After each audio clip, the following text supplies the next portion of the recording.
Subscribe कीजिए ज्ञान विज्ञान चैनल को और बेल आइकॉन को दबाइए हमारे सभी नए वीडियो सबसे पहले देखने के लिए। उत्तर प्रदेश के कानपुर जिले की तहसील डेरापुर के एक छोटे से गांव परोख में 1 अक्टूबर 1945 को जन्मे श्री रामनाथ कोविंद अपने 5 भाइयों में सबसे छोटे हैं। उनकी 2 बहनें भी हैं। उनके पिता का नाम स्वर्गीय बेकूलाल और माता का नाम स्वर्गीय कलावती था।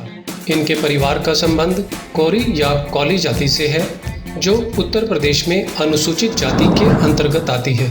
श्री रामनाथ कोविंद की प्रारंभिक शिक्षा सदलपुर के गांव खानपुर परिषदीय प्रारंभिक व पूर्व माध्यमिक विद्यालय से हुई।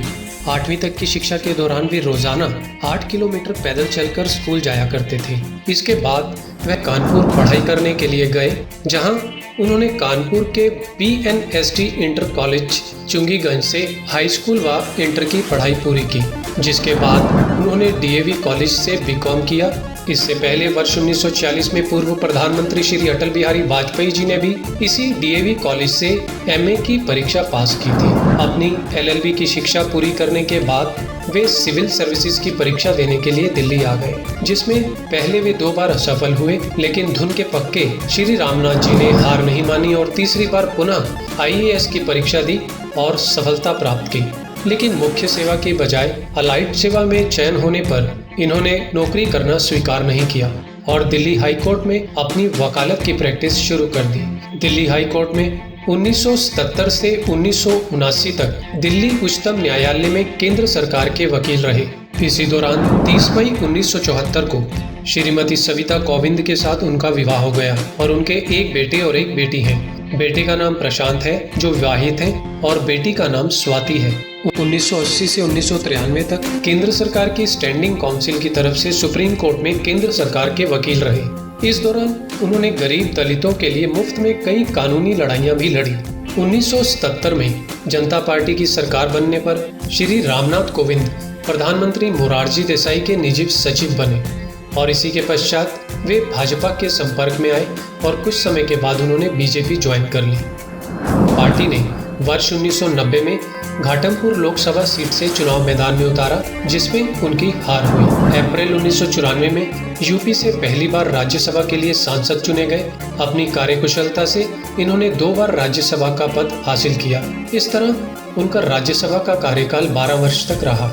2007 में उन्हें प्रदेश की राजनीति में सक्रिय करने के लिए भोगनीपुर सीट से चुनाव लड़ाया गया, लेकिन किस्मत ने इस बार भी धोखा दिया और वे फिर से चुनाव हार गए। गंभीर एवं सरल स्वभाव के श्री रामनाथ कोविंद ने हमेशा शिक्षा से जुड़े कई मुद्दों को उठाया। वह कई संसदीय समितियों के सदस्य भी रहे।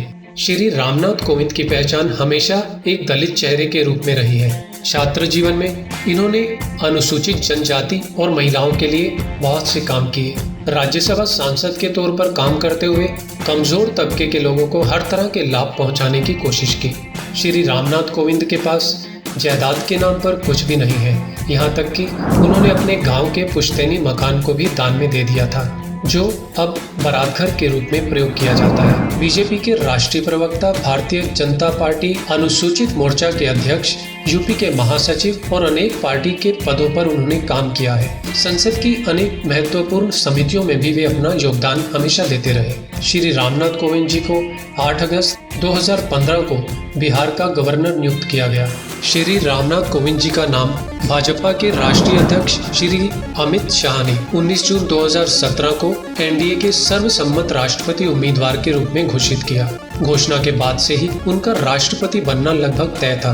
आज श्री रामनाथ कोविंद जी ने अपनी प्रतिद्वंदी को हराकर विजय प्राप्त की और भारी बहुमत से भारत देश के 14वें राष्ट्रपति चुने गए। हमारे राष्ट्रपति श्री रामनाथ कोविंद के जीवन में अनेकों उतार चढ़ाव आए, लेकिन वे हमेशा अडिग रहे और राजनीति के काले सागर में बिना बहे, बिना अपने असूलों से समझौता किए हमेशा समाज के हित के लिए कार्य करते रहे। हम श्री रामनाथ कोविंद जी को भारत के 14वें राष्ट्रपति बनने पर बधाई और शुभकामनाएं देते हैं। जय हिंद, जय भारत।